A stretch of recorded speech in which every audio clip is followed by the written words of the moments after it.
El aire dentro de la sala del Tribunal Federal se sentía más cortante que el viento de enero afuera, pesado con esa quietud particular que precede a algo irreversible.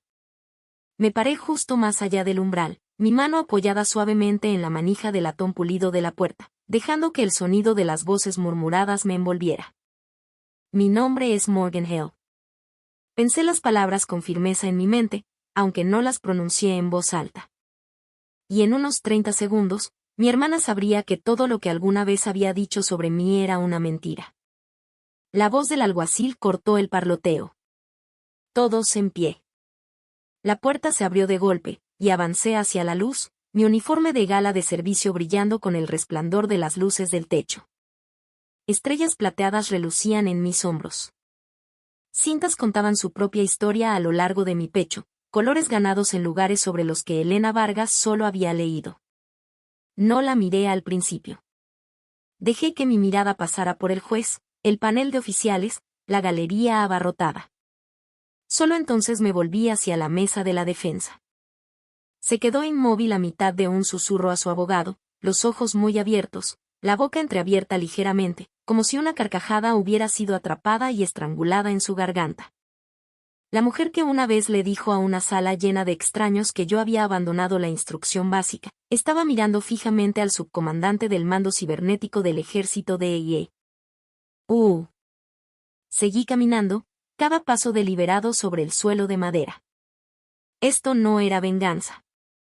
Eso es demasiado pasional, demasiado caótico. Esto era más frío, más limpio, y se había gestado durante 15 años. Tomé asiento, la espalda recta, las manos quietas, el peso del momento oprimiendo como el chasquido de un cerrojo de rifle deslizándose en su lugar. El restaurante brillaba con demasiada luz y muy poca calidez. Lámparas de araña de cristal colgaban sobre mesas de caoba pulida, cada una puesta con lino tan almidonado que parecía que podía sostenerse solo. No había planeado estar aquí. Era la celebración de mis padres por el ascenso de Elena a directora ejecutiva de Armitage Defense Solutions, pero un cambio de última hora en mis órdenes de viaje me había dejado con un raro fin de semana en Boston. Una invitación había llegado a mi bandeja de entrada la noche anterior, claramente como una ocurrencia tardía. Me deslicé en mi asiento al otro extremo de la mesa, cerca del guardarropa, mientras la verdadera conversación zumbaba en la cabecera. Mis padres flanqueaban a Elena como leales servidores, riendo demasiado fuerte a cada chiste modesto, rellenando su copa de vino antes de que el camarero siquiera notara que estaba baja. A mitad del tercer plato, la voz de Elena se elevó lo suficiente como para atraer las mesas circundantes a su órbita. Y esta es mi hermana Morgan, dijo, inclinando la cabeza hacia mí como si yo fuera un caramelo de menta después de la cena que había olvidado mencionar. Incluso probó el ejército una vez, ¿recuerdas? No duró ni 2 semanas en la instrucción básica. Ahora tiene un trabajo temporal en la administración gubernamental. Las palabras cayeron como el tintineo de los cubiertos sobre la porcelana fina, pequeñas, precisas y deliberadas. Un hombre frente a ella, un ejecutivo senior de contratos, a quien reconocí al instante de las sesiones informativas de adquisición del Pentágono, me dirigió una mirada. Su expresión era educada, indescifrable, pero sus ojos se detuvieron un instante demasiado. Sabía exactamente lo que implicaba su declaración, y yo también. Sentí el viejo escalofrío instalarse en mi pecho. Aquel que había llevado desde el día en que aprendí que, en el lenguaje de mi propia familia, el servicio no significaba nada a menos que viniera con una oficina de esquina y un logotipo corporativo. No discutí. No la corregí. El silencio en momentos como este era su propia arma.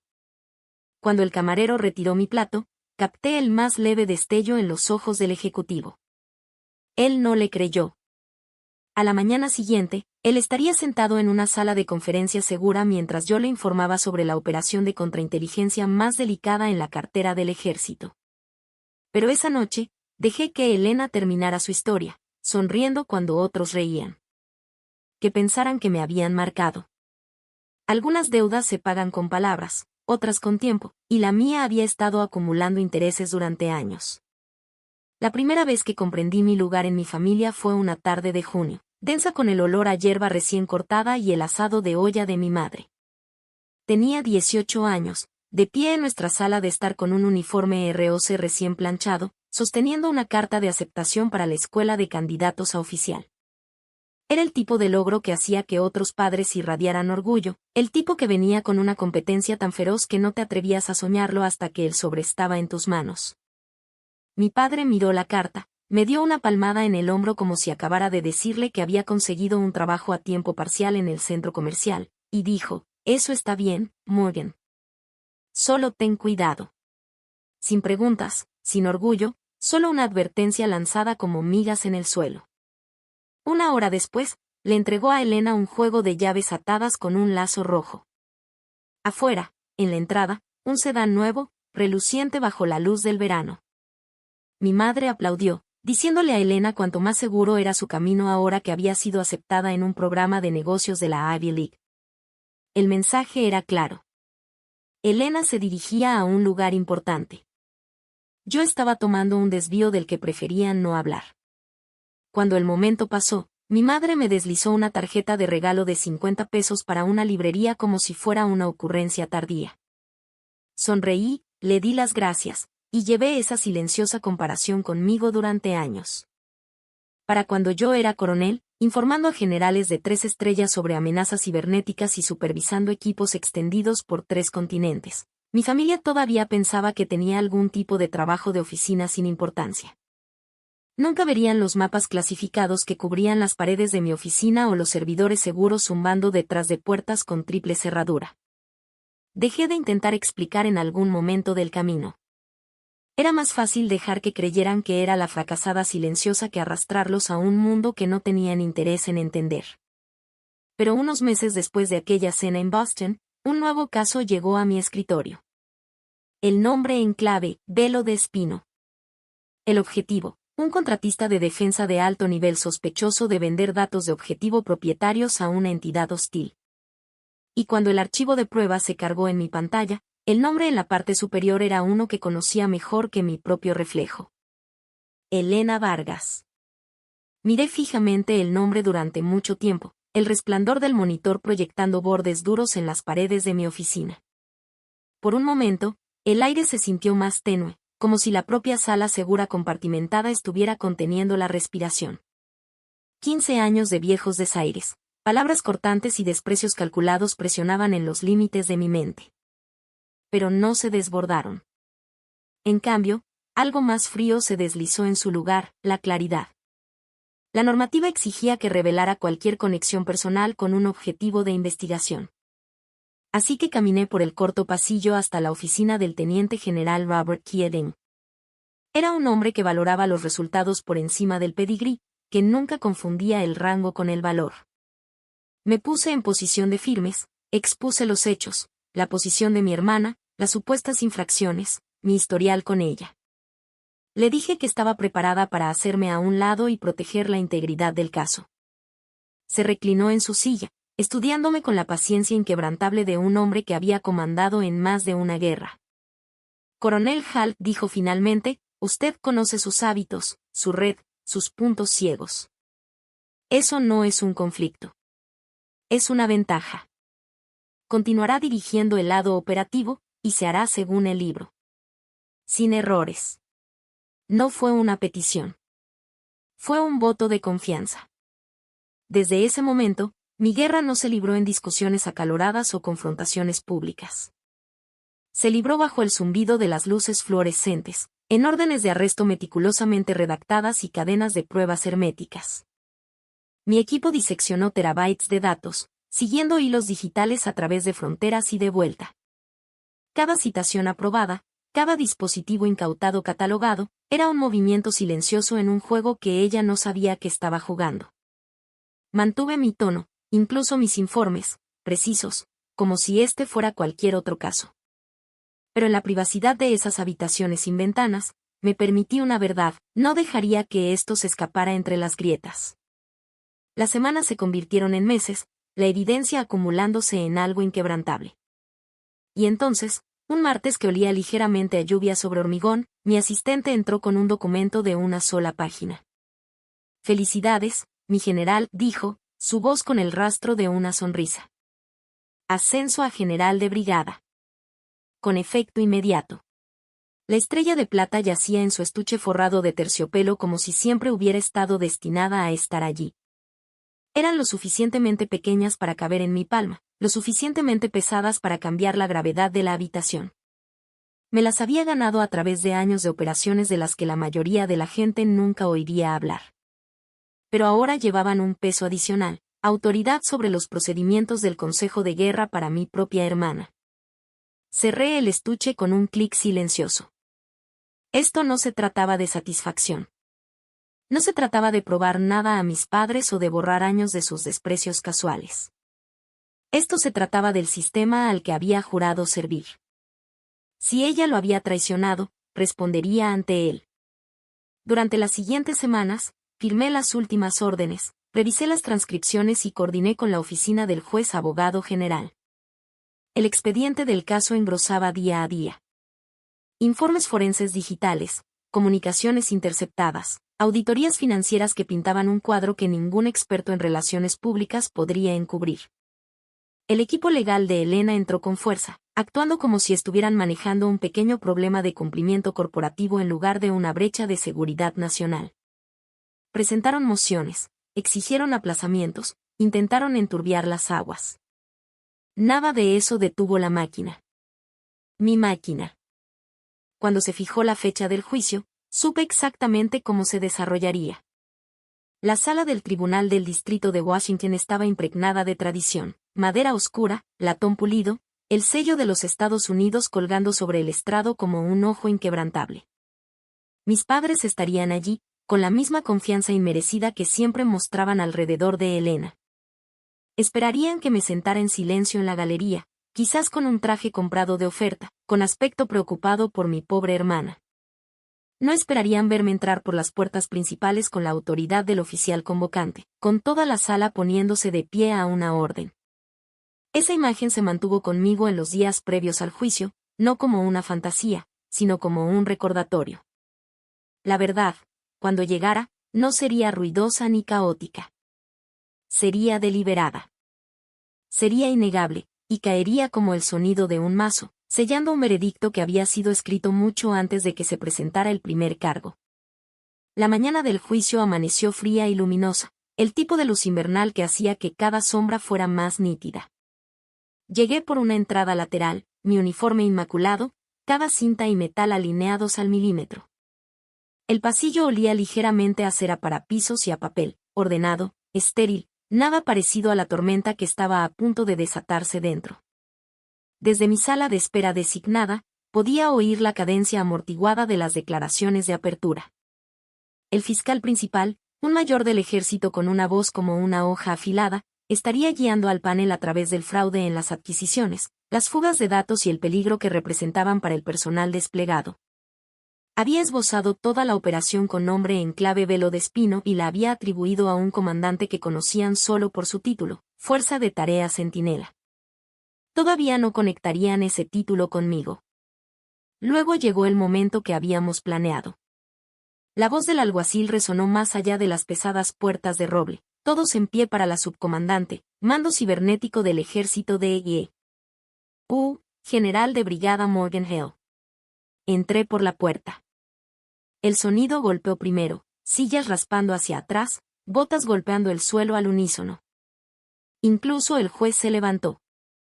Mi mirada recorrió la sala con calma medida. El jurado de oficiales superiores, el fiscal en posición de firmes, la defensa congelada a mitad de la respiración. Y entonces dejé que mis ojos encontraran a Elena. Su expresión se quebró en tiempo real, confusión, incredulidad, luego algo más frío, como si el aire hubiera sido aspirado de sus pulmones. Buscó en mi rostro a la hermana que recordaba, pero todo lo que vio fue a la oficial con la autoridad para sellar su destino. Mi padre, con reflejos de su breve paso por el ejército, anulando todo lo demás, se puso en una versión temblorosa de firmes. Mi madre agarró su bolso tan fuerte que sus nudillos se blanquearon.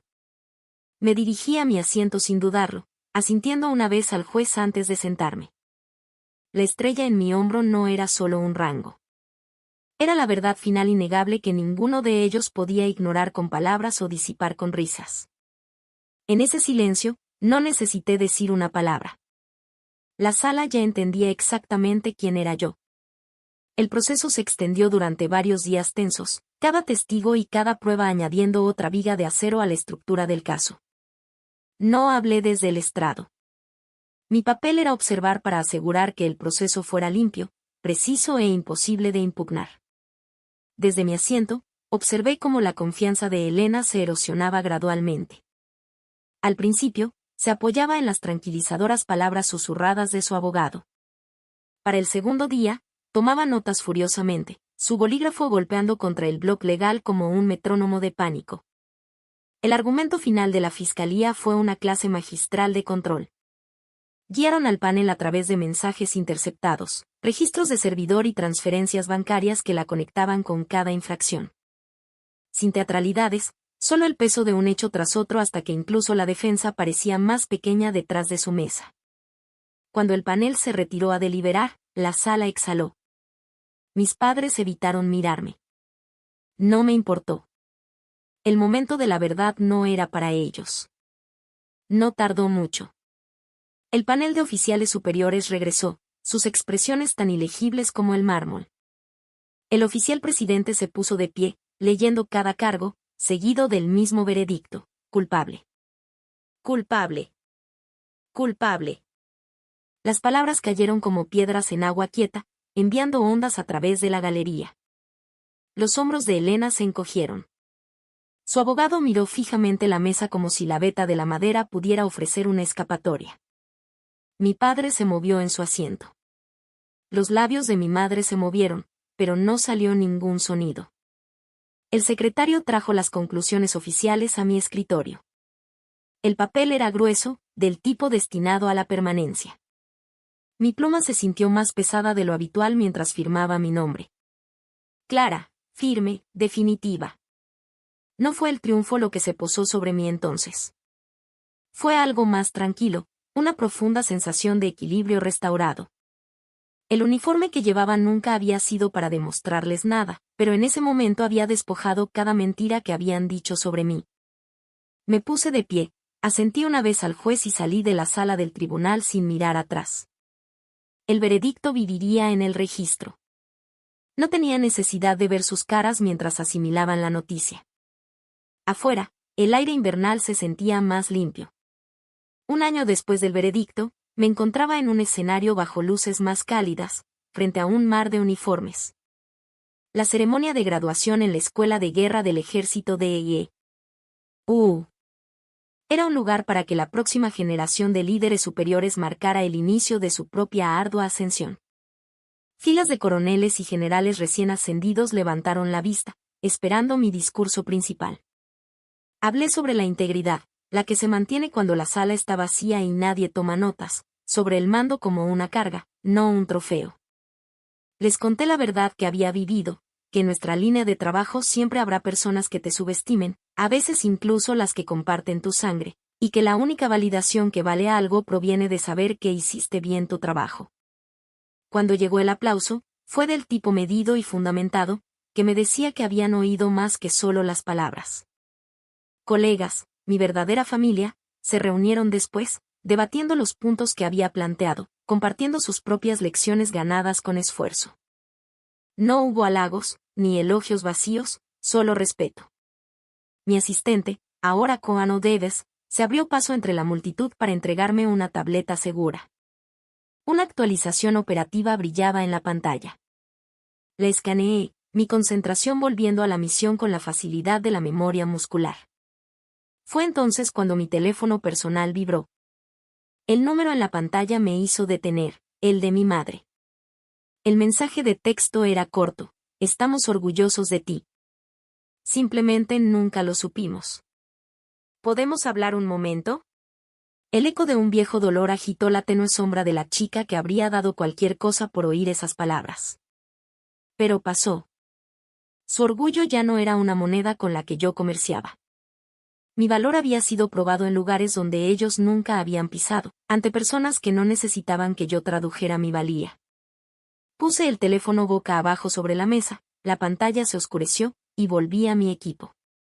Teníamos trabajo que hacer, y ahí era donde yo pertenecía. La cuenta estaba saldada. El capítulo cerrado.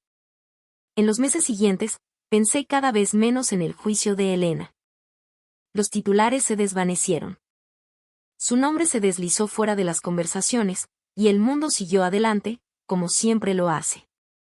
Pero en la quietud de las primeras horas de la mañana, cuando la base apenas despertaba y los pasillos estaban en silencio, a veces me encontraba recordando la mirada en sus ojos aquel día en el tribunal, no con amargura, sino con una extraña claridad desapegada. La gente imagina la justicia como algo ruidoso, un mazo golpeando, voces alzadas, un momento que sacude las paredes. En mi experiencia, las victorias más verdaderas son más silenciosas. No exigen atención. Simplemente permanecen inquebrantables cuando el ruido se apaga. Ese día en la sala del tribunal, mi victoria no fue su condena. Fue la verdad en plena vista, imposible de borrar. Nunca respondí el mensaje de mi madre. No por despecho, sino porque no me quedaba nada que decir. La reconciliación requiere de dos personas dispuestas a recorrer el mismo camino, y yo había dejado de recorrer el suyo hace mucho tiempo. En cambio, dediqué mi tiempo al trabajo. Nuevas amenazas, nuevas operaciones, nuevos soldados ascendiendo en los rangos. Mentoricé a aquellos que me recordaban a mí misma a su edad, silenciosos, capaces, ignorados hasta el momento en que dejaron de serlo. Les dije lo que nadie me había dicho, que su valía no dependía de quien la reconociera, y que la hoja más afilada en el liderazgo es la consistencia. En el aniversario de mi ascenso, me encontré de nuevo en la sala de reuniones segura donde había comenzado Velo de Espino. El mismo zumbido de servidores, la misma luz fría, la misma mesa pesada. Solo que ahora estaba sentada en la cabecera. Pensé en la chica con la tarjeta de regalo de 50 pesos para la librería, de pie a un lado mientras la familia celebraba el logro de otra persona. Ella nunca habría creído que este sería su destino, no porque le faltara ambición, sino porque le habían enseñado que su techo era más bajo. Esa chica se había ido. La mujer en su lugar no se medía a sí misma contra las expectativas de nadie más. Se medía a sí misma contra el juramento que había prestado y el estándar que mantenía. Y en eso había una paz que ningún veredicto, ninguna disculpa, ninguna aprobación familiar podía tocar. La victoria no fue en demostrarles que estaban equivocados. Fue en saber que yo había tenido razón todo el tiempo.